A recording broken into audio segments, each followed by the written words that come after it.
हाँ, तो आज अपन स्टार्ट करेंगे आपका बहुत ही प्यारा सा चैप्टर 8 नंबर का, chapter number 7, the state government, राज्य सरकार।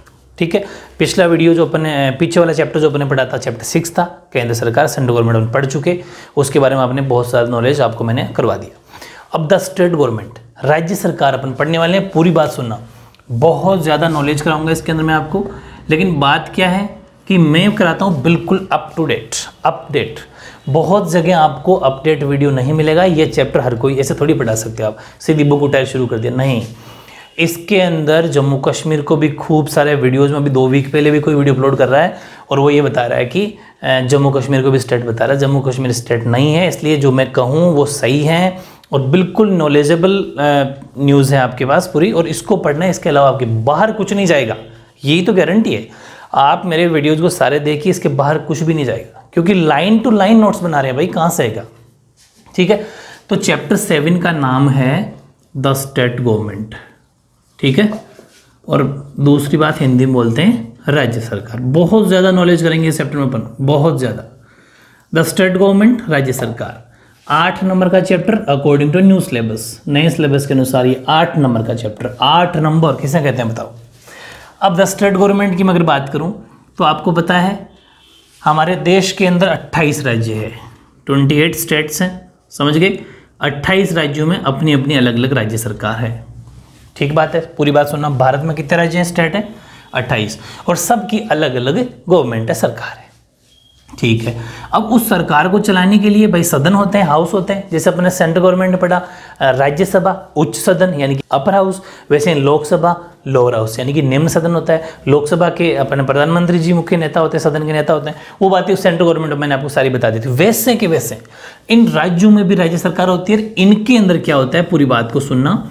राज्य के अंदर आपको पता है मेन मुखिया सीएम होते हैं, चीफ मिनिस्टर। जैसे राजस्थान की अगर मैं बात करूं, पूरा नॉलेज कराऊंगा, पूरी बात को समझना।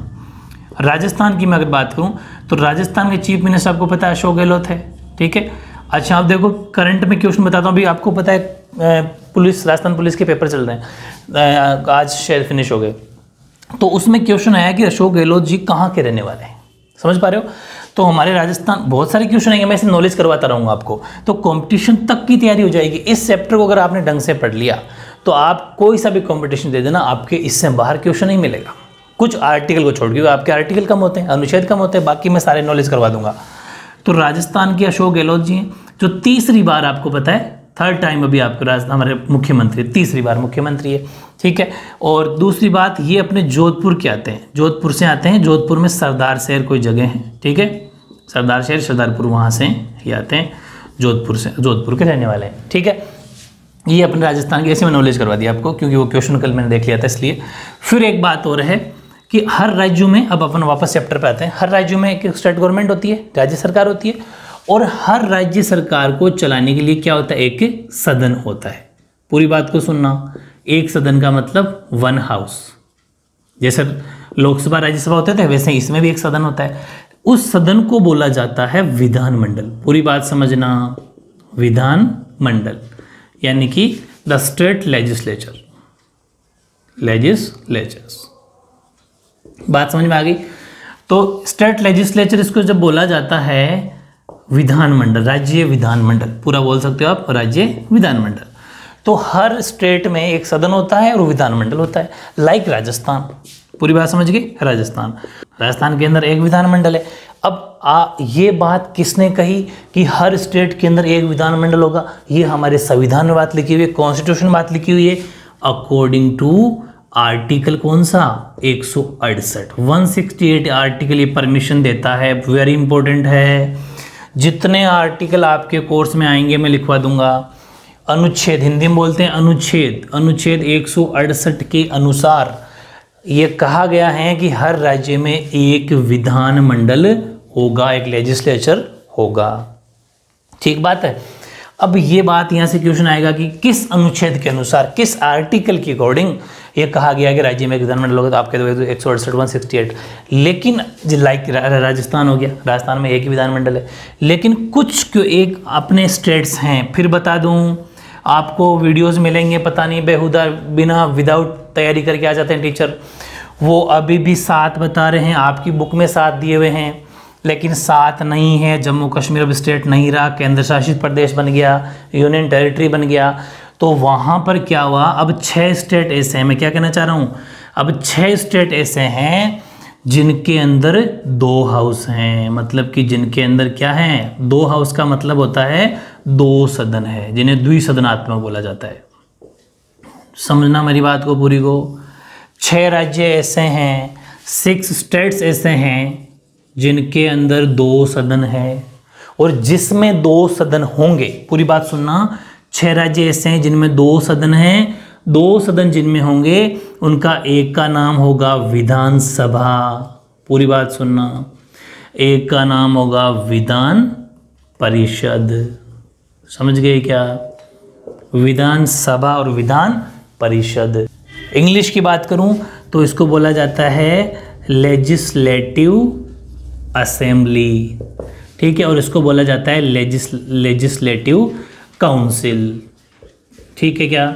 वैसे विधानसभा भी बोला जाता है, इंग्लिश के अंदर विधानसभा भी बोला जाता है, लेकिन फिर भी लेजिस्लेटिव असेंबली, अच्छा स्पेलिंग थोड़ी देख लेना, ई है यहाँ पर लेजिस्लेटिव, तो लेजिस्लेटिव असेंबली और लेजिस्लेटिव काउंसिल।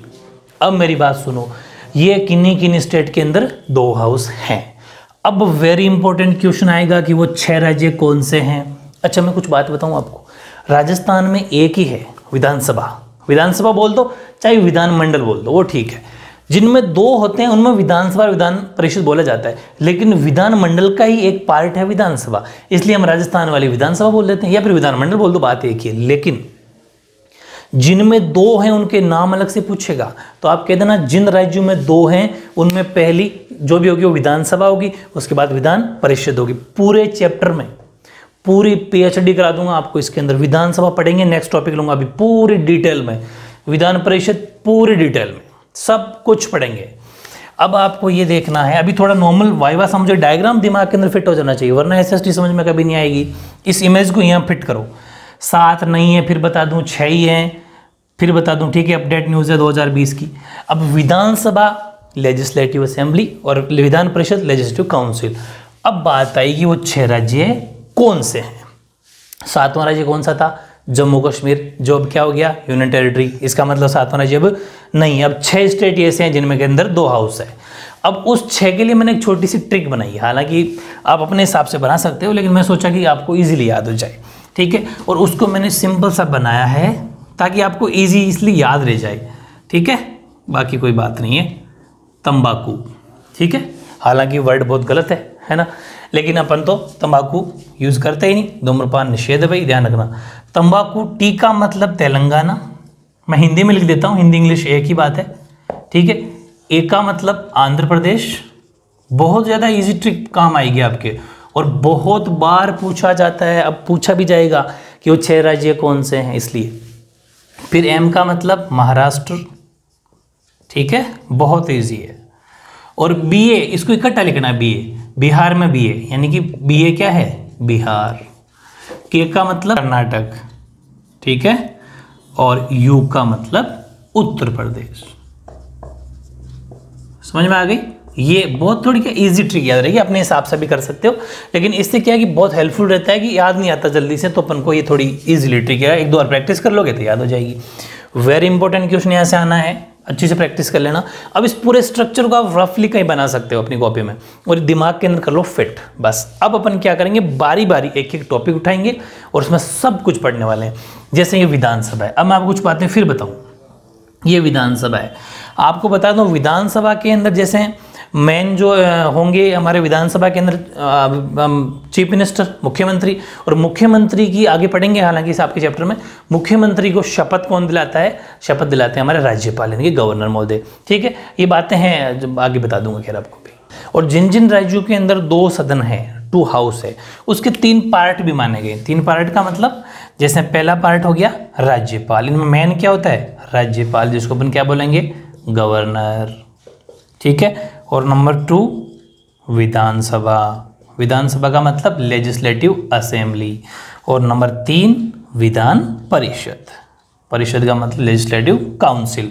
ये बात ध्यान रखना, ये 6 राज्य ऐसे हैं जिनके 3 अंग माने जाते हैं, राज्यपाल, विधानसभा, विधान परिषद। जैसे अपन पढ़ते थे ना संसद किन दो सदनों से मिलकर बनता था? संसद, उनमें राष्ट्रपति जी, संसद, राज्यसभा, लोकसभा पढ़ा था केंद्र सरकार में। वैसे इसमें भी राज्यपाल, विधानसभा और विधान परिषद, ये सारी बातें अपन पढ़ने वाले हैं। पहले मैं उठाऊंगा विधानसभा। विधानसभा हमारे राजस्थान के अंदर भी है। विधानसभा कैसे बनती है, विधानसभा के कौन कौन मेंबर हो सकते हैं, ठीक है। जैसे विधानसभा के अंदर एमएलए बैठते हैं। फिर बता दूं, हाँ चलो फिर नॉलेज और करा दूं आपको थोड़ा सा, कि मैं अगर राजस्थान की बात करूं, ठीक है, राजस्थान एक राज्य है, स्टेट गवर्नमेंट है, इसके अंदर विधानमंडल है। विधानमंडल मतलब एक सदन है, उसको विधानमंडल बोल दो, लेजिस्लेचर बोल दो, या फिर विधानसभा बोल दो। इसके अंदर मैं बता दूं 200 एमएलए बैठते हैं। हमारे राजस्थान से कितने एमएलए बनते हैं? राजस्थान के अंदर 200 एमएलए बनते हैं, और सबसे ज्यादा बनता है यूपी में, ठीक है। तो वो खैर आपकी नॉलेज की बात, उससे आपको क्या करना है, आपको इतना सा ही पढ़ना है। 200 MLA, member of legislative assembly, Hindi में बोलते हैं विधायक। एमएलए को हिंदी में क्या बोलते हैं? विधायक। तो 200 विधायक, 200 विधायक हमारे राजस्थान गवर्नमेंट के अंदर है। अभी राजस्थान के अंदर कांग्रेस की सरकार है। मुख्यमंत्री अब अशोक गहलोत जी हैं, और उप मुख्यमंत्री वाइस चीफ मिनिस्टर जो होते हैं हमारे, वो अब नहीं है। पहले सचिन पायलट जी थे, लेकिन अब आपको पता पद खाली है, उनको उस पद से हटा दिया गया है। तो अब हमारे राजस्थान के अंदर, ये भी ताज़ा न्यूज़ है। अब जब पिछले वीडियो देखोगे लोगों के जो बिना अपडेटेड है, तो फिर क्योंकि वो खुद ही तैयारी करके नहीं आते, वो बहुत गलत है, बच्चों के साथ गलत मानता हूँ मैं। हमेशा तैयारी करके आना चाहिए, पूरी नॉलेज क्योंकि ये जीके का पार्ट है, जीएस है, जनरल साइंस है, जीके के पार्ट जो होते हैं, जनरल नॉलेज की जो बातें होती है, उसमें अपडेट करना पड़ता है। कुछ बातें क्या होती है, चेंजेस होती रहती है। अब जैसे हमारे जितना भी मंत्रिमंडल है, कैबिनेट है, पूरा चेंज हो गया। आपको पता है राजस्थान के अंदर जो पहले मंत्री कुछ और थे, अब मंत्री कुछ और हो गए, चेंज हो गए। बहुत सारे मंत्रियों को हटा दिया गया। आपको पता है पिछले थोड़ा सा गड़बड़ हुई थी गवर्नमेंट में। तो ये कुछ बातें हैं, तो अब ऐसे नॉलेज करते रहना चाहिए आपको। अभी इतना आप समझ लो कि राजस्थान की विधानसभा में 200 एमएलए हैं, कांग्रेस की सरकार है, अशोक गहलोत जी मुख्यमंत्री हैं। फिर हमारे राजस्थान के अंदर एक सदन है, मतलब एक ही हाउस है, विधानमंडल या विधानसभा, जो हमारे राजस्थान के यहाँ जयपुर के अंदर लालकोटी के अंदर स्थित है, ठीक है। कुछ बातें बता दो ऐसे ही। फिर बाकी 6 स्टेट 6 राज्य ऐसे हैं जहाँ पर 2 हाउस है, 2 सदन है, जिनके अंदर 2 सदन जिसमें भी होंगे, 2 हाउस जिसमें भी होंगे, वो विधानसभा और विधान परिषद होगी। विधानसभा और विधान परिषद वाले ऐसे 6 राज्य हैं। पहले 7 थे, जम्मू कश्मीर हट गया क्योंकि वो यूनियन टेरिटरी बन गया, मतलब केंद्र शासित प्रदेश बन गया। तो वो हटने के बाद अब 6 हैं, जिसकी मैंने आपको ट्रिक बताई थी, तेलंगाना, महाराष्ट्र, कर्नाटक, बिहार, आंध्र प्रदेश, उत्तर प्रदेश, ठीक है। और इस 6 राज्यों के अंदर बेसिकली 3 अंग इसके माने जाते हैं। राज्यपाल को भी इसका पार्ट माना जाता है। राज्यपाल देखो कितना इजी है। अगर आपने 7वां जो 6ठा चैप्टर पढ़ा है सेंट्रल गवर्नमेंट वाला, तो आप इसको लिंक करा सकते हो, राष्ट्रपति, लोकसभा और राज्यसभा। कैसे? वहां पर अपने पढ़ा था प्रेसिडेंट यानी कि राष्ट्रपति पढ़ा था, फिर हमारा पढ़ा था अपने लोकसभा या फिर राज्यसभा मान लो, ठीक है, और राज्यसभा। और यहाँ पर ये हमारा आपको पता है उच्च सदन, तो इसमें विधान परिषद उच्च सदन का मतलब अपर हाउस। फिर ये निम्न सदन लोकसभा, तो ये भी निम्न सदन यानी कि लोअर हाउस। तो बड़ा इजी है कॉन्सेप्ट को, दोनों को मिक्स कराओ, चैप्टर 6 7 को एक साथ मर्ज करके पढ़ो, तो बहुत शानदार है, ठीक है। अब मैं उठाता हूँ, नोट्स बनाते हुए चलते हैं अपन। ये छोटी सी इमेज बना लेना, विधानसभा। हाँ, तो अब हेडिंग लगाओ विधानसभा। क्वेश्चन आएगा, क्या क्वेश्चन आएगा कि विधानसभा का गठन कैसे होता है, यानी कि formation of the legislative assembly. तो उसका आंसर ये होगा। समझ पा रहे हो ना? बहुत ही शानदार। देखो कितना बेनिफिट, आप कितने लक्की बच्चे हैं आप कि हिंदी और इंग्लिश दोनों लैंग्वेज में आपको नोट्स मिल रहे हैं। ये बहुत बड़ी बात है। बहुत मुझे मेहनत लगती है लिखने में, लेकिन ठीक है, मैं सोचता हूँ कि आपका भी अच्छा और मेरा भी इस चीज़ों में कुछ रिवीजन होता रहेगा, ठीक है। तो बहुत मैं जितना नॉलेज होगा मैं मेरा देना की कोशिश करूँगा। बस आपको क्या करना है, बहुत सारे स्टूडेंट्स ऐसे हैं, कोई तो कहते हैं कि सर वो मैथ्स के अंदर वो सिलेबस है, वो कोई वही बता रहा है। तो भाई जो मैथ्स का टीचर है वही तो बताएगा ना मैथ्स के बारे में। दूसरी बात, मैं ऑथेंटिक न्यूज़ आती है तभी बताता हूँ। विदाउट ऑथेंटिक न्यूज़ के मैं आपको कभी न्यूज़ दी क्या? जब तक ओरिजिनल RBSE ऑनलाइन है, वेबसाइट पर नहीं डाला, मैंने सिलेबस प्रोवाइड नहीं करवाया, क्योंकि प्राइवेट साइट से तो आता रहता है, उससे कोई फर्क नहीं पड़ता। ऑथेंटिक न्यूज़, ऑथेंटिक नोट्स अगर आपको चाहिए तो बिल्कुल रेगुलर मैं जैसा कहूँ वैसा करते रहो। टाइम टेबल 2 बना दिए मैं, दोनों में से जो आपको अच्छा लगे उसको फॉलो करो, ठीक है। अब मैं लेजिस्लेटिव असेंबली की बात करूँ, जैसे विधानसभा, बहुत नॉलेज करने वाले, नौकरी लग जाएगी आपकी ये पढ़ लोगे तो, पक्की बात है ये। देखो पहला, विधानसभा को कहते क्या है? विधानसभा को प्रथम सदन या निम्न सदन कहते हैं। It is called first house और द लोअर हाउस। जैसा का जैसा सेंट्रल गवर्नमेंट वाला चैप्टर में पढ़ा था कि लोकसभा को क्या कहते हैं, वो का वो विधानसभा है, जो उसमें राज्यसभा था वो हमारा विधान परिषद है, यानी कि लेजिस्लेटिव काउंसिल है। समझ गए क्या? इसमें प्रथम सदन, लोकसभा को प्रथम सदन, इसे निम्न सदन, लोकसभा को भी निम्न सदन, यानी कि फर्स्ट हाउस और लोअर हाउस। या कंपेयर कराओ, आपस में कंपेयर कराओगे, चीज़ें लर्न बड़ी इजी से होगी। सेकंड, इसमें कितने मेंबर हो सकते हैं, बड़ी बात है। तो ये आपको आर्टिकल याद करना पड़ेगा 170। अभी तक 2 आर्टिकल पढ़े अपने। 168 168 क्या कहता है कि हर राज्य में विधानमंडल यानी कि लेजिस्लेचर होगा। और वैसे ही अब पढ़ने अपने 170 ये कहता है कि according to article 170 the constitutions the maximum and minimum number of any legislative assembly, वो सबसे मैक्सिमम हो सकते हैं 500, मिनिमम हो सकते हैं 60। यानी कि अगर आपको किसी राज्य में विधानसभा बनानी है, पूरी बात सुनना, अगर किसी राज्य में विधानसभा बनानी है तो ज़्यादा से ज़्यादा सदस्यों की संख्या 500 हो सकती है और कम से कम न्यूनतम हो सकती है 60। 60 से कम अगर सदस्य है, मेंबर है, मतलब एमएलए, ये सदस्य कौन होते हैं? एमएलए, विधायक, मेंबर ऑफ लेजिस्लेटिव असेंबली। ये 500 ज़्यादा से ज़्यादा हो सकते हैं, जैसे यूपी में सबसे ज़्यादा 403 समथिंग, ठीक है। तो 500 कम से कम 60 होगी। समझ पा रहे हो? अब सुनो, ये किसको हक है कि क्या यहाँ पर विधानसभा और एक विधान परिषद भी बनाना है, मतलब लेजिस्लेटिव काउंसिल बनाना। तो ये एक बात और बता दूं मैं आपको कि राजस्थान में विधानसभा एक ही सदन है, लेकिन अगर एक और बनाने की ज़रूरत पड़े तो ये हक या फिर ये जो पावर है वो संसद के पास है, पार्लियामेंट के पास है। पार्लियामेंट वगैरह ऐसा लगेगा कि वहाँ पर अगर एक हाउस की और ज़रूरत है तो वो और हाउस भी बना सकती है। तो याद रखना, कम से कम 60 एमएलए होने चाहिए, member of legislative assembly. 60 MLA बिना विधानसभा नहीं बनेगी, समझ गए। और ज़्यादा से ज़्यादा 500 हो सकते हैं, 500 के बाद में फिर नहीं, उससे बाद में अलग हाउस बनाना पड़ेगा फिर, ठीक है। तो ये ज़रूर आपको याद रखना पड़ेगा, कम से कम 60 और ज़्यादा से ज़्यादा 500। जैसे हमारे राजस्थान में कितने एमएलए हैं, कितने सदस्य हैं? 200, ठीक है। चलो, अब है स्थान आरक्षण, reservation of the seats, very important है। आपने सुना होगा जैसे अब अपने एमएलए विधायकों के जो चुनाव होते हैं ना, जिसके अंदर जैसे मुख्यमंत्री बनते हैं, उसे विधानसभा के इलेक्शन बोलते हैं, उसमें रिजर्वेशन सीट होती है। आपके इलाके में भी आप कभी नोटिस करना, ऐसा सुनने को मिलता होगा कि हमारे तो इस बार ST SC की सीट है, समझ गए। तो ये ST SC की सीट होने का मतलब ये है कि जो अनुसूचित जाति और अनुसूचित जनजाति के जो लोग होते हैं उनको ऊपर उठाने के लिए, उनको भी आगे बढ़ाने के लिए हमारी गवर्नमेंट ने ये स्कीम बना रखी है कि जो ST SC के लोग हैं उनका एक क्राइटेरिया फिक्स कर दो कि उस इलाके में सपोज कोई एक स्टेट ले लिया, कोई उसके अंदर डिस्ट्रिक्ट ले लिया, भाई डिस्ट्रिक्ट के अंदर तहसीलें होती है और उन तहसील में विधानसभा का जो एमएलए बन जीत के आता है। तो जैसे कह दिया कि जयपुर तहसील के अंदर इस बार अपन ST SC की सीट है, तो वहाँ पर सिर्फ और सिर्फ ST SC का बंदा ही खड़ा होगा, बाकी जनरल OBC का बंदा खड़ा नहीं हो सकता, मतलब उसको टिकट नहीं मिलेगा खड़ा होने को। तो फिर वो हो जाओ निर्दलीय बिना उससे, तो उसको टिकट मिल जाएगा, जैसे कांग्रेस या BJP का टिकट मिल जाएगा। 2 पार्टियां भी हमारे राजस्थान के अंदर एक्चुअली चलती है, तो 2, हालांकि छोटे मोटे और भी पार्टियां निकल के आ रही है, लेकिन 2 पार्टियां ST SC जैसे हैं, तो कांग्रेस को ST SC का टिकट मिलेगा जो भी लोग होंगे उनको, और वैसे BJP में उसको, वहां पर फिर उस टाइम पर किसी भी अलग कैटेगरी के लोगों को टिकट नहीं दिया जाएगा। तो ये सिस्टम जो है वो 2020 तक करा हुआ है, लेकिन अब ये आगे तक चलता ही रहेगा। अभी तो क्योंकि नेक्स्ट टाइम इलेक्शन भी दूर है, आप समझ रहे हो मेरी बात। तो आपको इतना 2020 तक की बात पूरी लिखनी है।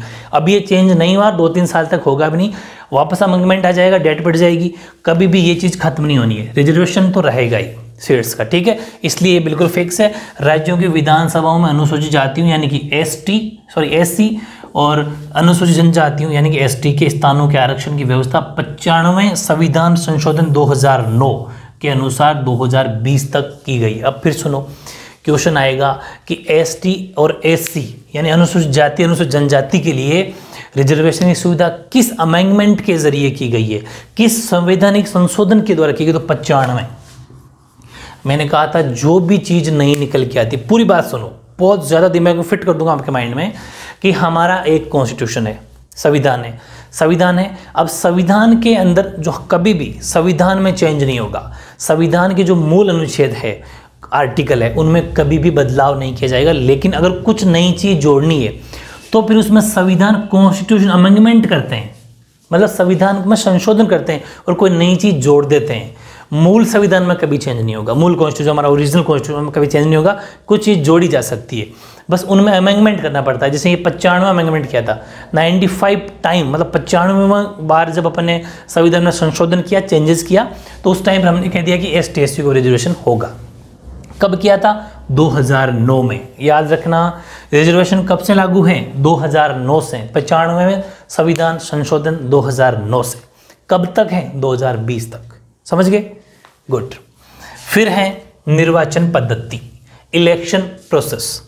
विधानसभा के सभी सदस्यों का मत, अब आपको पता है जो MLA होते हैं, विधानसभा सदस्य कौन होगा? MLA। उसको हम डायरेक्ट वोट करते हैं। डायरेक्ट वोट का मतलब हम MLA खुद चुनते हैं। क्या राष्ट्रपति को अपन चुनते? नहीं, वो फिर इनडायरेक्ट है। मैंने आपको पढ़ाया था सेंट्रल गवर्नमेंट में प्रेसिडेंट, राष्ट्रपति। तो राष्ट्रपति जी को हम वोट नहीं करते, हम MLA चुन के भेजते हैं, MLA MP चुन के भेजते हैं अपन, और वो MLA MP वो आगे जाके हमारे राष्ट्रपति को चुन लेते, उनसे बोलते हैं इनडायरेक्ट। मतलब हमारा वोट तो गया है कहीं ना कहीं, क्योंकि हमने MLA को चुना, MLA राष्ट्रपति को जा रहे हैं, लेकिन वो डायरेक्ट हम राष्ट्रपति को नहीं कर रहे हैं, इनडायरेक्ट दे रहे हैं। लेकिन यहाँ पर डायरेक्ट है, हम डायरेक्ट MLA चुनते हैं। वेरी इंपॉर्टेंट बात है। विधानसभा के सभी सदस्यों का मतदाताओं द्वारा प्रत्यक्ष, उसे बोलते हैं डायरेक्ट, प्रत्यक्ष और साधारण बहुमत। जैसे राष्ट्रपति जी के लिए तो एक अलग सिस्टम था, मैंने बताया था ना, राष्ट्रपति प्रेसिडेंट का अलग सिस्टम था, इनके लिए साधारण बहुमत है। बस कौन सा? कि वो 18 साल का कोई भी नॉर्मल और वोट एक वोट, यानी कि the method of simple majority. ठीक है, ध्यान रखना, प्रत्यक्ष रूप से जरूर याद रखना, प्रत्यक्ष रूप से तथा साधारण बहुमत पद्धति, बस direct and the method of simple majority, ये प्रोसेस है। फिर सदस्यों की योग्यताएं, और ये सब में सेम होती है। मैंने आपको वहाँ पर भी लोकसभा राज्यसभा मेंबर पढ़ाए थे, और राष्ट्रपति जी पढ़ाए थे, प्रधानमंत्री जी पढ़ाया था। उस टाइम पर मैंने आपको बताया था कि वो पहली बात तो सिटीजन ऑफ इंडिया, आपको ऐसे एक लाइन में नहीं लिखना, आपको नीचे से नीचे लिखना है। मैं तो आप समझ गए होंगे, स्पेस की कमी थी। ये लाइन एक लाइन में, फिर वो नीचे, वह भारत का नागरिक हो, बिल्कुल ठीक है, पहली शर्त है सिटीजन ऑफ इंडिया। एक कंडीशन है कि उसकी जो आयु है वो 25 ईयर्स हो, 25 वर्ष हो, ठीक है, यानी कि 25 वर्ष उसकी उम्र होनी चाहिए, नॉट लेस देन 25 ईयर्स, मतलब 25 से कम नहीं होना चाहिए की बात है, कैसे ही बोल दो। फिर है थर्ड, वह भारत सरकार या राज्य सरकार के अधीन लाभ का पद धारण किए हुए न हो, यानी कि नॉट लेस हो गया, और हाँ ये ना, should not hold any office of profit under state government and the government of India. ऐसा मान लो सरकारी नौकरी लगी हुई नहीं होनी चाहिए, अगर है लगी हुई तो पहले उसको अपने पद से इस्तीफा यानी रिजाइन दे के आना पड़ेगा, और वो इस्तीफा दे के आ जाएगा, उसके बाद में उसको इलेक्शन लड़ सकता है। बस वो गवर्नमेंट नौकरी उसकी नहीं होनी चाहिए, सिंपली समझ लो। ना तो राज्य सरकार की गवर्नमेंट होनी चाहिए। अच्छा, राज्य सरकार की नौकरी कौन सी होती है? राजस्थान पुलिस है, अभी राजस्थान पुलिस के इलेक्शन क्या नाम, सॉरी एग्जाम चल रहे थे, तो राजस्थान पुलिस राज्य सरकार की नौकरी हो गई। वही आप आर्मी, इंडियन आर्मी की बात की जाए तो सेंट्रल गवर्नमेंट की नौकरी है। तो ये ध्यान रखना कि कोई भी बंदा जो MLA का चुनाव लड़ना चाहता है, मतलब इसके लिए विधानसभा के लिए जाना चाहता है, वो किसी भी सरकारी नौकरी पे नहीं होना चाहिए, ना तो स्टेट ना सेंट्रल। ठीक है। फिर तीसरा, वह पागल नहीं होना चाहिए। वह पागल है दिवालिया घोषित न किया जा चुका हो, होता है ना जैसे माइंड्स डिस्टर्ब थोड़ा, तो वैसा नहीं होना चाहिए। Should not be unsound mind and stand so declared by a court. कोई कोर्ट या कोई कोर्ट अदालत ये कह दे कि तो दिमाग से थोड़ा अनसाउंड और पागल है, तो फिर उसको नहीं, वो इलेक्शन नहीं लड़ सकता। ठीक है, अपने कहने से नहीं चलेगा, लेकिन ध्यान रखना अदालत खुद घोषित करे कि वो दिवालिया है तो ही, अपने कहने से थोड़ी चलेगा कि वो पागल है, ध्यान रखना। फिर वह संसद या फिर राज्य का जो विधानमंडल होगा, वो समझ पा रहे, विधानमंडल का मतलब विधानसभा बोल दो, चाहे या तो संसद यानी पार्लियामेंट, या राज्य का विधानमंडल यानी कि राज्य की जो लेजिस्लेचर है वो स्टेट की, उसके द्वारा निर्धारित शर्तों को पूर्ति करता हो।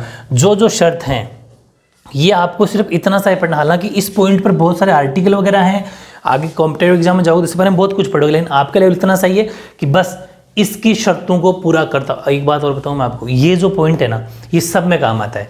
जैसे लोकसभा पढ़े तो लिख देना जो लोकसभा की शर्तों को पूरा करता हो, लोकसभा सदस्य बनने की शर्तों को पूरा करता हो, राज्यसभा सदस्य बनने की शर्तों को पूरा करता हो। जैसे मैं कह दिया कि एक स्टूडेंट कौन कहलाता है, एग्जाम्पल ले रहा हूँ कि एक विद्यार्थी कौन होता है, जो स्कूल के नियमों को फॉलो करता हो, सिंपल। अब स्कूल के नियम कौन से, वो उस पर नहीं जाना, समझ गए मेरी बात। वैसा के वैसा, यानी कि जो लेजिस्लेचर बनने का, स्टेट लेजिस्लेचर बनने की काबिलियत रखता हो, ठीक है, उनकी शर्तों, उन कंडीशंस को फॉलो करता हो। पढ़ देता हूँ, should fulfil the required conditions determined by the state legislature. ठीक है, बहुत ही परफेक्ट तरीके से नोट्स हैं। ये इसका गठन हो गया, 3 मार्क्स में आ सकता है, 3 में से 3 नंबर मिलेंगे। अब एक क्वेश्चन है इसी में, उसको अपन 5वां पॉइंट भी दे सकते हैं कि जो विधानसभा का जो बंदा है, जो लेजिस्लेटिव असेंबली का जो मेंबर है, एमएलए साहब हैं, विधायक महोदय हैं, उनको हटाएंगे कैसे, उनको पद से कैसे हटाएंगे, नेक्स्ट हेडिंग वही है। ठीक है, हाँ, तो फॉर्मेशन में, गठन में नेक्स्ट पॉइंट अपन लिख रहे हैं कि सदस्यों का अंत कैसे होता है। अच्छा, मैं एक बार फिर बता दूं, अगर आपको 3 मार्क्स का क्वेश्चन आता है कि विधानसभा गठन यानी कि फॉर्मेशन ऑफ द लेजिस्लेटिव तो उस असेंबली, तो उसके अंदर आपको क्या करना है, ये वाले पॉइंट मत लिखना, ये वाली चीज़ अभी तक अपने 4 लिख लिया ना, तो ये नंबर 5 और ये नंबर 6 यानी कि 5 और 6, ये 6 पॉइंट तो आपको लिखना कंपलसरी है। किसमें, फॉर्मेशन में, गठन में। ठीक है, टेन्योर और ऑफिस बियरर्स 5 और 6 पॉइंट लिखना है। इस चीज़ को आप चाहो तो याद कर लो, वैसे तो बहुत ईजी है, पूरा लिख दोगे तो फिर 4 मार्क्स का क्वेश्चन बन जाता है। इसमें क्या है कि अपन सदस्यों का अंत कैसे होगा, भाई जैसे कोई एमएलए बन गया तो वो कैसे हट सकता है बच्चा, अगर 2-3 गलतियां हैं, ये गलतियां करेगा तो हट जाएगा। पहला कि कोई भी व्यक्ति यदि राज्य विधानमंडलों के दोनों सदन कौन से, राज्यसभा और विधान परिषद, मैंने कहा था ना किसी के 6 राज्यों में से जिनके अंदर 2 सदन है, तो 2 हाउस है, तो 2 हाउस के अंदर यानी अगर वो असेंबली जो स्टेट असेंबली है उनके 2 हाउस में से अगर दोनों में जीत गया, विधानसभा में इलेक्शन में भी जीत गया और विधान परिषद के लिए भी जीत गया, तो उसमें से किसी एक से उसको हटना पड़ेगा, त्यागपत्र देना पड़ेगा। यानी कि if a person gets elected for both the houses of legislature तो he has to resign from one house, किसी एक हाउस से उसको रिजाइन देना पड़ेगा, त्यागपत्र देना पड़ेगा। ये same to same central government, 6ठा 7वां चैप्टर एक साथ पढ़ो, सब कुछ याद हो जाएगा, बहुत नॉलेजेबल है। 7वें के अंदर क्या है, वहां पर मैंने कहा था कोई बंदा एमएलए बन जाता है, ठीक है, फिर वो एमपी बन जाता है। अगर वो एमपी बन गया यानी कि मेंबर ऑफ पार्लियामेंट बन गया, सांसद बोलते हैं हिंदी में, तो फिर उसको या तो एमएलए से हटना पड़ेगा या फिर एमपी से हटना पड़ेगा, किसी एक पोस्ट में। वैसा कि वैसे इसके साथ है, अगर वो दोनों सदनों में जीत गया, 2 हाउस विधानसभा और विधान परिषद यानी कि लेजिस्लेटिव काउंसिल और लेजिस्लेटिव असेंबली दोनों में जीत गया, तो किसी एक से उसको हटना पड़ेगा। सेकंड, अगर बिना परमिशन 60 दिन एब्सेंट रह जाए, अगर एमएलए साहब हमारे विधायक महोदय, कोई भी सदस्य जिनको विधायक बोलते हैं, एमएलए बोलते हैं, अगर वो विधानमंडल के संबंधित सदन की बैठक में सदन की आज्ञा के बिना 60 दिन तक अनुपस्थित रहता है तो भी उसको ऑटोमेटिक पद रिमूव हो जाएगा उसका। हाँ, बता के जा सकते हैं, इन्फॉर्म करके 60 दिन से ज़्यादा भी रुक सकते हैं, वो अलग बात है। यानी कि if any member remains absent without the permission of the house of 60 days continuously from the respective house. समझ पा रहे हो? गुड। अगला है, यदि किसी सदन का सदस्य बन तो गया, हो चुकने के बाद, यानी बन तो चुका, लेकिन उसके बाद में अगर उसकी सदस्यता नहीं है, सदस्यता निर्धारित करने की योग्यता ही नहीं है उसके अंदर। समझ पा रहे हो?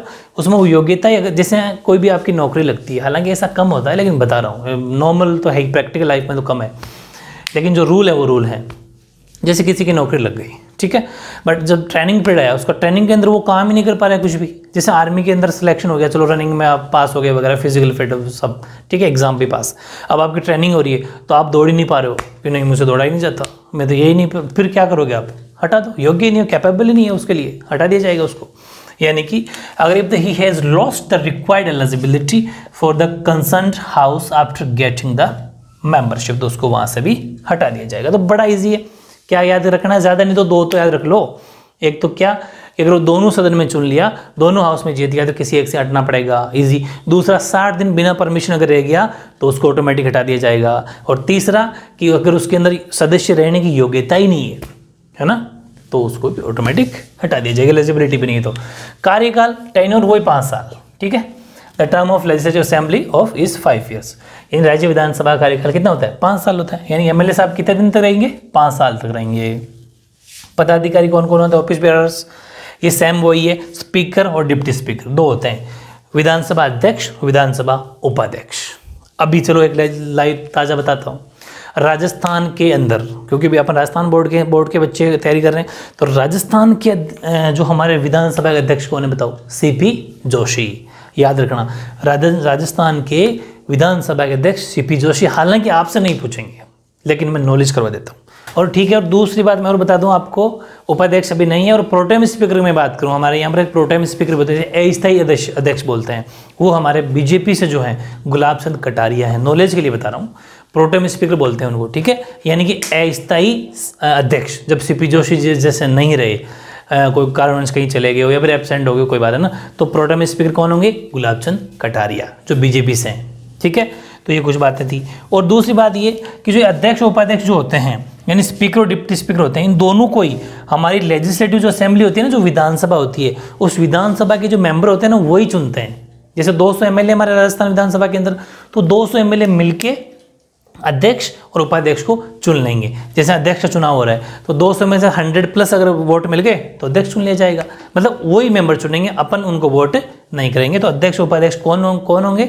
वही उन्हीं विधानसभा के 200 मेंबर में से कोई एक होगा, ठीक है। जैसे सीपी जोशी है तो राजसमंद से, आपको बताया राजसमंद से वो एमएलए थे, तो अभी वो क्या है? कांग्रेस पार्टी की ही एमएलए थे, और अभी वो हमारे विधानसभा के अध्यक्ष है, ठीक है। तो कुछ नॉलेज की बातें हैं, ओके। तो विधानसभा अब कंप्लीट है। अच्छा, एक बात और बता दूं, अभी जो विधानसभा थी वो 15वीं विधानसभा थी, ये भी नॉलेज की बात है। 15वीं विधानसभा का मतलब हमारे जो मुख्यमंत्री जो मतलब विधानसभा बनी वो 15वीं बन गई। इससे पहले वाली जो बीजेपी सरकार थी, वसुंधरा जी सीएम थी, वो 14वीं थी। उससे पहले हमारे वापस अशोक गहलोत से वो 13वीं थी। ऐसे हर 5-5 साल का पीरियड था ना, वो उस हिसाब से ये अभी 15वीं विधानसभा हमारी राजस्थान की थी, ठीक है। अब नेक्स्ट क्वेश्चन लिखो आप, और वो है powers and function of the speaker, यानी जो राज्य विधानसभा का जो अध्यक्ष होता है, विधानसभा अध्यक्ष के पास में क्या क्या अधिकार हैं, क्या क्या कार्य, अलग से आएगा। 3 मार्क्स में 10 पॉइंट है। कोई अगर 7-8 भी याद कर लेते हो तो बेस्ट है, ठीक है। लेकिन 3 मार्क्स में आता तो आई थिंक ये 10 पॉइंट याद कर लेनी चाहिए। बड़े ईजी है, ज़्यादा मुश्किल नहीं है। मैं समझा देता हूँ बहुत ईजी वे में क्या क्या पावर है इसके पास में। देखो, पहली बात तो ये है कि विधानसभा की जो भी बैठक होगी ना, उसकी अध्यक्षता करता है और सदन की कार्यवाही का संचालन करता है। He presides over the sitting of legislature. जितनी भी सीटिंग होती है, यानी कि अध्यक्षता वही करेगा। कौन? जैसे सीपी जोशी साहब है, आपने देखा भी होगा, सामने सामने बेंच पे बैठे रहते हैं, बिल्कुल वो मेंटेन करके। कभी न्यूज़ देखा करो, बहुत ज़रूरी है। दूसरा, शांति बनाए देखना। आप कभी देखना वो बीच बीच में बोलते रहते हैं, चुप हो जाए, नहीं अभी आपका नंबर नहीं है, अभी आप बोलिए, हाँ नेक्स्ट, ठीक है। ये मतलब वो शांति जो व्यवस्था है, जो पीस की है, उनका ऑर्डर वही करते हैं। मतलब कि शांति और व्यवस्था बनाए रखना उसका मुख्य उत्तरदायित्व है। सदन में आवाज़ नहीं होनी चाहिए, बीच बीच में कोई उठ के खड़ा हो जाए, ऐसा नहीं होना चाहिए। ये उनका मेन काम है। इस हेतु से समस्त आवश्यक कार्रवाई करने का अधिकार, वो जो चाहे अधिकारी है उनके पास। वो चाहे तो ज़्यादा, अगर कोई एमएलए ज़्यादा बात नहीं मान रहा तो वो चाहे तो सदन से बाहर भी निकाल सकते हैं कि आउट, निकल जाइए आप। उसको निष्कासित भी कर सकते हैं, ठीक है। कुछ महीने के लिए उसको निष्कासित भी कर सकते हैं, मतलब सदन से, विधानसभा से निकाल सकते हैं। नेक्स्ट जो विधानसभा बैठेगा उसमें वो शामिल नहीं होगा। इतनी पावर इनके पास। यानी कि maintaining peace and order in the house is a major responsibility of speaker and he holds every right to take all necessary steps for this purpose, ठीक है। तीसरा, सदन का कोई सदस्य सदन में उनकी आज्ञा के बिना भाषण दे ही नहीं सकता। समझ गए क्या? यानी आज्ञा से ही भाषण देगा। Only by this command any member of the house can give a speech in the house. देखा भी होगा आपने, वो नाम लेते हैं कि फलाने एमएलए साहब नेक्स्ट विधानसभा अध्यक्ष या विधानसभा सदस्य, आप बोलिए। वो कहेंगे तभी वो खड़े होंगे और बोलेंगे, वरना नहीं बोलेंगे, ठीक है। Very good. मैं अभी आपको पूरे 10 बोलूंगा और उनमें से कुछ खास को टिक करवा दूंगा, वो याद कर लेना, ठीक है। 5-6 तो कर लेना। वह सदन की कार्रवाई में ऐसे शब्दों को निकाले जाने का आदेश दे सकता है जो असंसदीय या अशिष्ट हो। यानी कि मैं बता दूं, आपने अगर कभी विधानसभा की या ये सेम वही है जो लोकसभा अध्यक्ष के पास पावर थी ना, जो लोकसभा स्पीकर के पास पावर थी, वही राज्यसभा वाले के पास है। आप मैच कर लेना, भले मैंने लिखवा रखा है। ये शानदार पॉइंट देखो क्या है कि उसके पास में ये पावर है। आपने देखा भी होगा कि ये शब्द ऐड नहीं किए जाएंगे, नॉट टू बी एडेड, ऐसे बोलते रहते हैं ना। मतलब ये वर्ड आप जो बोल रहे हो, कुछ क्या होते हैं, कुछ एमएलए या फिर एमपी जैसे आप बहुत ज़्यादा भाषण तेज दे देते हैं। अभी तो इसमें तो एमएलए होंगे, एमपी नहीं होंगे। एमपी में लोकसभा के लिए बोल रहा हूँ।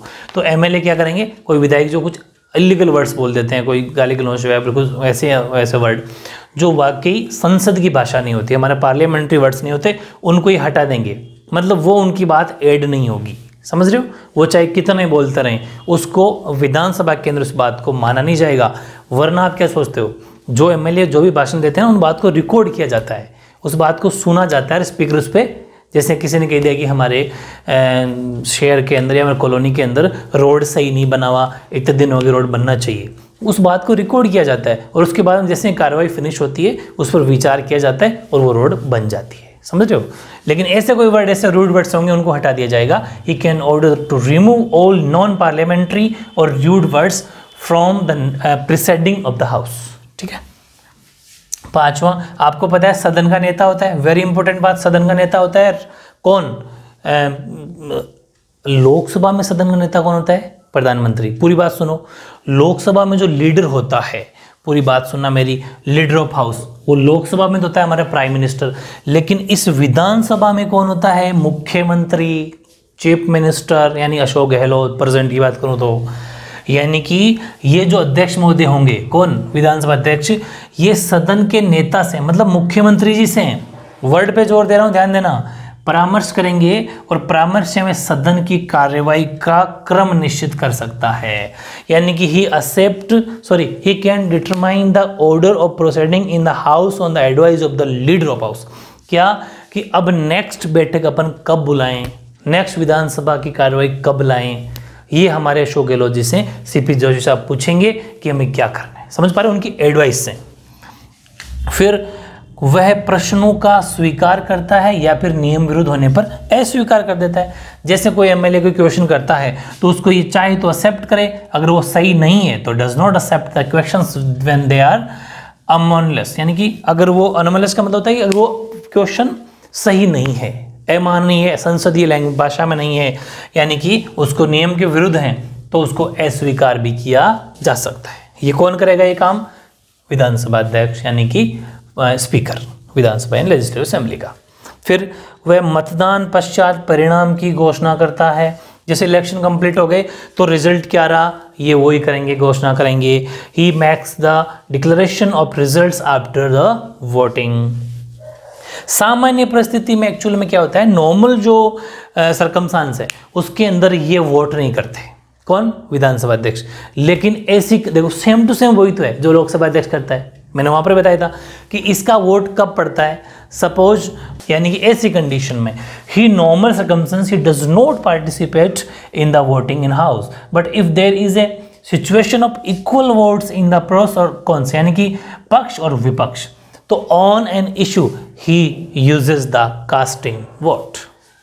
यानी कि सामान्य परिस्थिति में ये मतदान नहीं करते, लेकिन ऐसी प्रश्न पर पक्ष और विपक्ष के बराबर मत आ जाएं तो वे निर्णायक मत का प्रयोग कर सकते हैं। इसका मतलब ये है कि ऐसा कोई प्रश्न आ गया, जैसे कोई बिल लेके आए, ऐसा बिल लेके आए सपोज, है ना। अभी मैं आपको चलो अब बताता हूँ कुछ बातें, अगर आप थोड़े से करंट के टच में हो तो, हालांकि छोटे बच्चों भी तो नॉलेज शायद फिर मैं करा देता हूँ कि कृषि बिल आया, अभी सेंट्रल गवर्नमेंट ने कृषि बिल जारी किया है जो किसानों के लिए है, लेकिन उसका यहाँ पर क्या हो रहा है, हमारी कांग्रेस सरकार है तो वो इसका विरोध कर रही है कि नहीं ये कृषि बिल सही नहीं है, किसानों के हित में नहीं है। और पंजाब में आप देखा होगा, पंजाब हरियाणा के लोग किसान भी जो बहुत सड़कों पे आ गए और आंदोलन कर रहे हैं बहुत ज़्यादा कि ये बिल सही नहीं है।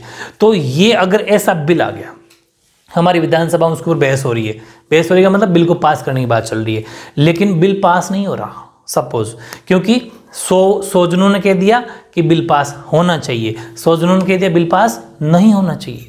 अब इस क्वेश्चन का आंसर सोल्यूशन क्या होगा? तो फिर हमारे जो सीपी जोशी साहब है, जो यानी कि जो इनके अध्यक्ष स्पीकर है, वो वोट डालेंगे। 100 वोट आ गए, 100 वोट पक्ष में, 100 वोट पक्ष में, तो फिर एक वोट इनका वो निर्णायक वोट होगा, जो ये कह देंगे तो वही उसकी बात पास हो जाएगी कि हाँ ठीक है बिल पास, क्योंकि 101 चाहिए बिल पास करने के लिए। 100 भाई 200 में से 101 वाला जीत जाएगा, तो 101 के लिए एक वोट की कमी पड़ रही है, तो उस कंडीशन में ये अपना वोट दे देंगे। समझ गए ना? Very good. फिर कोई विधेयक धन विधेयक है या नहीं, इसका निर्णय यही करेंगे। यानी कि ये वेरी इंपॉर्टेंट है, यानी कि अगर कोई बिल लेके आए वो मनी बिल है या नहीं, धन विधेयक यानी पैसों से रिलेटेड मामला है या कोई और है, ये डिसाइड कौन करेंगे? सीपी जोशी साहब, मतलब अध्यक्ष करेंगे। फिर दल बदल संबंधी याचिकाओं पर निर्णय लेता है। He gives decision on the, बताता हूँ अभी, पेटिशंस ऑफ डिफेक्शन। इसका मतलब ये होता है कि जैसे कोई बंदा पहले कांग्रेस में था और अब बीजेपी में आ गया, ये दल बदल जो सिस्टम है, हालांकि अब एक दल बदल कानून बन गया, हर कोई भी दल बदल नहीं सकता ऐसे, कानून बन गया, वो आपके लिए लेवल का नहीं है, लेकिन फिर भी अगर कोई दल बदल संबंधी कोई याचिका है तो उस पर निर्णय यही करेंगे कि वो ठीक है, गलत बंदा कोई जा रहा नहीं जा रहा, उस पर डिसीजन यही लेंगे। ये 10 पॉइंट है। इनमें से आपको जो खास मेन इंपॉर्टेंट है ना, वो एक तो देखो सेकंड पॉइंट सबको याद हो जाएगा, वेरी इंपॉर्टेंट है ना। तीसरा, भाषण नहीं दे सकते कोई भी, ऐसे शब्द जो गलत है अमाननीय उनको हटा सकते हैं ये, ठीक है। और सदन की कार्यवाही वाले वर्ड, एक वो अपना कहा कि निर्णायक मत वाला, ये बहुत टॉप लेवल के 4-5 पॉइंट, ये तो अपन को पढ़ना ही पढ़ना है, ये यहाँ से 1 मार्क्स का क्वेश्चन आ जाता है, ठीक है। तो विधानसभा, अब अपन ने अभी तक स्पीकर पढ़ लिया, विधानसभा गठन पढ़ लिया, मतलब फॉर्मेशन पढ़ लिया, और अब अपन पढ़ लेते हैं इसके पास पावर और शक्तियां क्या है, विधानसभा खुद के पास, ठीक है। फिर विधानसभा से रिलेटेड कोई भी क्वेश्चन नहीं छूटेगा, ठीक है। अब एक नई हेडिंग लगाओ, नया क्वेश्चन आएगा एग्जाम के अंदर, अलग क्वेश्चन आएगा, वो क्या आएगा कि the powers and functions of the state legislative assembly, यानी कि जो विधानसभा है, विधानमंडल या विधानसभा एक ही बात है, उसकी शक्तियां और कार्य फिर बता दूं, कंफ्यूज मत होना, विधानमंडल बोलो चाहे विधानसभा बोलो एक ही बात है। तो ये अब मैं ये कहना चाह रहा था कि पावर्स कौन कौन सी है। पहली शक्तियां बोल दो चाहे कार्य बोल दो एक ही बात है। आंसर ये 5 पॉइंट लिखना है, लेकिन देखो 5 पॉइंट है, बहुत बड़े बड़े हैं, आपको सीधी सीधी बुक की फोटो से पढ़ा रहे हैं लोग PDF से, वहाँ ऐसे कोई नहीं पढ़ाई जाती। खास बातें जो स्पेशली नोट्स सेलेक्ट कर करके चाटे हैं मैंने, इनको अच्छे से याद करना है, ये एग्जाम्पल के तौर पे ही बहुत इंपॉर्टेंट है।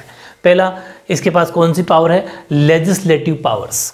The ordinary bill can be proposed in any house of the state legislative but the conclusive power regarding it is only processed by the assembly.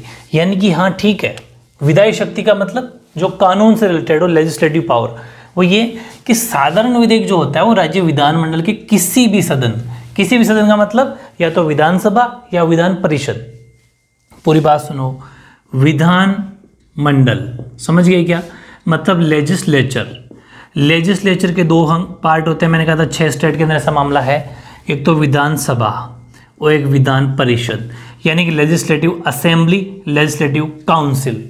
फिर सुनो, इन दोनों के अंदर इस साधारण बिल को, यानी कि जो हमारा ये ऑर्डिनरी बिल होगा उसको पास किया जा सकता है, ठीक बात है, लेकिन फाइनल जो पावर है इसी के पास है, ये जो कहेगा वो होगा same to same central government. कोई भी बिल पास लोकसभा या राज्यसभा में पास किया जा सकता है, लेकिन फाइनल यस कौन करेंगे, लोकसभा।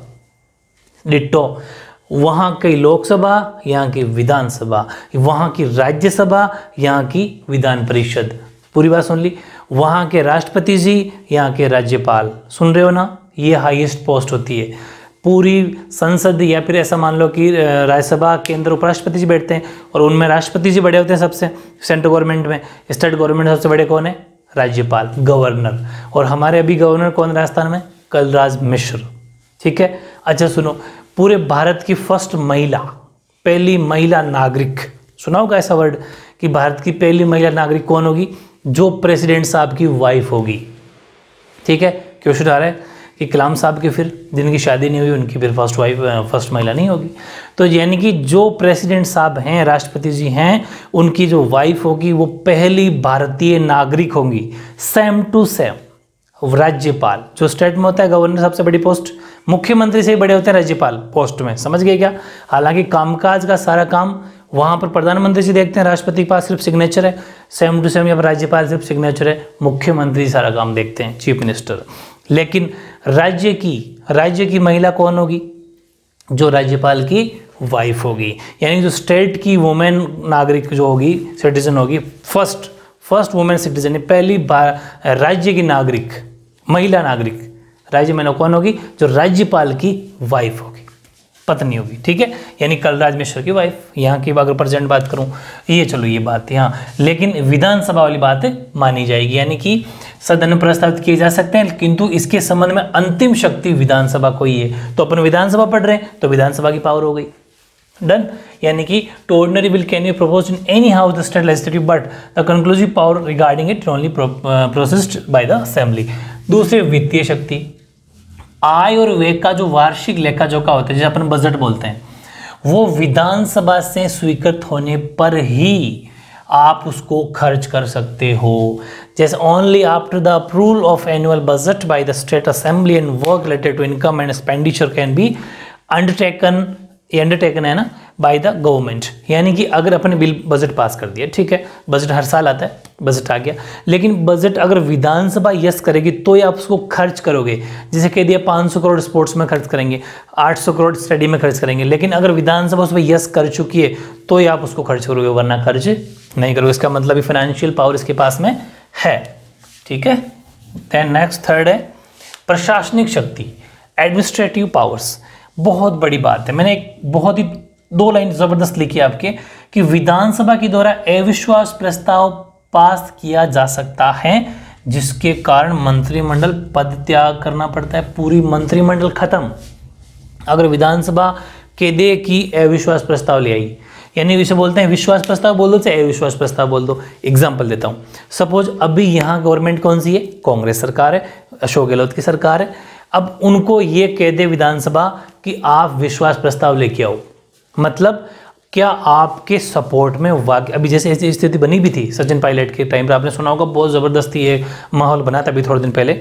तो उस टाइम पर अगर विधानसभा ये कह देती कि ठीक है मुख्यमंत्री वही रहेगा जो विश्वास प्रस्ताव लेके आएगा, मतलब जो 200 सीट में से 100+ सीट जिसके पास है वो मुख्यमंत्री रहेगा। अगर विश्वास प्रस्ताव है उसके पास, मतलब 101 MLA उसकी यस हाँ कर देते हैं, तब तो ठीक है, वरना नहीं। अच्छा, मैं 101 MLA किस कंडीशन में कह रहा हूँ, जब 2 पार्टियां काम कर रही हो, बीजेपी और कांग्रेस। हालांकि थर्ड पार्टी भी हमारे राजस्थान में भी है, लेकिन वो क्या है कि फिर उन्हीं के किसी बीजेपी के साथ में, गठबंधन के साथ में, तो 2 पार्टियां अगर काम कर रही है, ठीक है, तब की बात कर रहा हूँ, तब 100+, यानी कि 50% एक ज़्यादा, ध्यान रखना है ना। तो मेरी बात सुनो, तो मैं क्या कह रहा था, अगर इससे बोलते हैं no confidence motion can also be passed by the assembly due to which cabinet has resign. लेकिन अगर अशोक गहलोत साहब को कहा वो विश्वास प्रस्ताव नहीं ले पाए, यानी कि 90 रह गए सपोज, या फिर 80 रह गए, तो फिर पूरा मंत्रिमंडल खत्म, मतलब सरकार में जितने मंत्री मुख्यमंत्री जितने भी थे सबकी पोस्ट खत्म। ये पावर किसके पास में है, विधानसभा के पास में, लेजिस्लेटिव असेंबली के पास में, समझ रहे हो। और उसको बोलते हैं एडमिनिस्ट्रेटिव पावर्स, अलग से आ सकती है, ध्यान रखना, प्रशासनिक शक्ति, यानी कि विधानसभा के द्वारा अविश्वास प्रस्ताव पास किया जा सकता है जिसके कारण संपूर्ण मंत्रिपरिषद को त्याग पत्र देना पड़ता है, खत्म। फिर नई सरकार बनेगी, नए इलेक्शन होंगे। फिर संविधान में संशोधन की शक्ति, वेरी इंपॉर्टेंट है, यानी powers to amend the constitution, संविधान में संशोधन करने की, हालांकि इसके पास पावर नहीं है, ये संविधान की जितने भी पावर है वो संसद के पास है। फिर सुन लो, जो भी कॉन्स्टिट्यूशनल अमेंडमेंट करना है वो संसद के पास, पार्लियामेंट के पास पावर है, लेकिन कुछ कुछ धाराएं हैं, कुछ कुछ ऐसे सेक्शंस हैं जिनमें, जैसा भी कृषि बिल पास हुआ, ये सेंट्रल गवर्नमेंट के पास में कृषि बिल है ना, लेकिन कुछ स्टेट में, आधे से ज़्यादा स्टेट अगर हाँ करेंगे ना, तब वो पूरे भारत में लागू होता है, ध्यान रखना। फिर बता दूं कि हमारे संविधान की कुछ धाराएं, कुछ सेक्शंस ऐसे हैं जिनमें संशोधन के लिए ज़रूरी हैं कि संसद द्वारा विशेष बहुमत के आधार पर पारित प्रस्ताव को कम से कम आधे राज्यों में, आधे राज्यों के विधानमंडलों में, विधानमंडल बोल दो चाहे विधानसभा बोल दो, द्वारा स्वीकार किया जाए। यानी कि for the amendment some sections of our constitution it is mandatory for such a proposal to be accepted by the list at least half of the legislature of the states. ठीक है, कम से कम आधे राज्य, जैसे 28 है तो 14 राज्य तो हाँ करेगी, हाँ यार बिल पास है, तभी माना जाएगा, वरना नहीं माना जाएगा उस बिल को। ठीक है, कुछ सेक्शन है, सारी पावर नहीं है, कुछ कुछ बिल ऐसे हैं। 5वां निर्वाचन, ये तो मैंने आपको राष्ट्रपति जब पढ़ाई थे उस टाइम पढ़ा दिया था, प्रेसिडेंट के साहब के टाइम पर। इलेक्शन रिलेटेड पावर्स इसके पास ये कि जो भी एमएलए जीत के जाते हैं वो हमारे राष्ट्रपति जी को वोट करते हैं, मैंने अभी बताया था आपको। तो ये इनके पास में इलेक्शन रिलेटेड पावर है, निर्वाचन संबंधी पावर है कि राज्य की विधानसभा के निर्वाचन सदस्य, राष्ट्रपति और अच्छा राज्यसभा सदस्यों को भी, हाँ राज्यसभा सदस्यों के निर्वाचन में भाग लेते हैं। यानी the elect members of the state assembly take part in the election of the president and the Rajya Sabha members. बहुत बड़ी बात है। फिर बता दूं, इस चैप्टर में कुछ भी हटाया नहीं गया है, पूरी बात सुन लो। इस चैप्टर में 6.5 लाइन हटाई है, पूरी 6.5, 6.5 लाइन। किसी के बहकावे मत आ जाना, ये ओरिजिनल ऑथेंटिक न्यूज़ है। आप खुद जाके तो राजस्थान की वेबसाइट पे, जो आरबीएससी की वेबसाइट है, ओरिजिनल राजस्थान बोर्ड की वेबसाइट है, उसके ऊपर जो पीडीएफ उन्होंने जारी की थी, उस पीडीएफ को अच्छे से पढ़ लो। उस पीडीएफ में साफ साफ लिखा हुआ है कि राजस्थान की जो विधान परिषद है, यानी जो राजस्थान की लेजिस्लेचर काउंसिल, लेजिस्लेटिव काउंसिल है, बस उसके गठन को, फॉर्मेशन को हटाया गया है। तो फॉर्मेशन राजस्थान में विधान परिषद है ही नहीं। तो इसमें सिर्फ 6.5 लाइन लिखी हुई है आपके बुक में, वो पैराग्राफ हटाया और उस चैप्टर में से, इस चैप्टर में से कुछ नहीं हटा। तो वो हटता नहीं तो ये अपन नहीं पढ़ते, क्योंकि विधान परिषद है ही नहीं। पढ़ते क्या अपन? राजस्थान की विधान परिषद का गठन, हेडिंग लगाते, formation of the state council of Rajasthan, है ना। फिर अपन नीचे क्या लिखते? हालांकि ये अभी है नहीं, हमारे राजस्थान में विधान परिषद नहीं है। तो वैसे अपन क्या पढ़ते हैं उसके अंदर, तो उसको 6.5 लाइन को उठाया। बाकी ये पूरा चैप्टर A to Z आएगा, 8 नंबर में आएगा। जो मैं लिखवा रहा हूँ उन्हीं नोट्स में से आएगा, ये गारंटी हो रही है। ऐसे कैसे पॉइंट लिख के आना है, पूरे में से पूरे नंबर आएंगे, ठीक है। नोट्स मेरे साथ के साथ बनाना है, लाइन टू लाइन नोट्स बनाना है अपनी नोटबुक के अंदर, क्योंकि बुक में बहुत बड़े बड़े पैराग्राफ है, नहीं समझ पाओगे, नहीं याद होंगे। बहुत ही मैं सब कुछ आपको समझा के बता रहा हूँ, ठीक है। ओके, तो नेक्स्ट वीडियो मिलेगा आपको, वो होगा विधान परिषद का, लेजिस्लेटिव काउंसिल। लेकिन इसको जब तक पढ़ के अच्छे से रखना। ओके।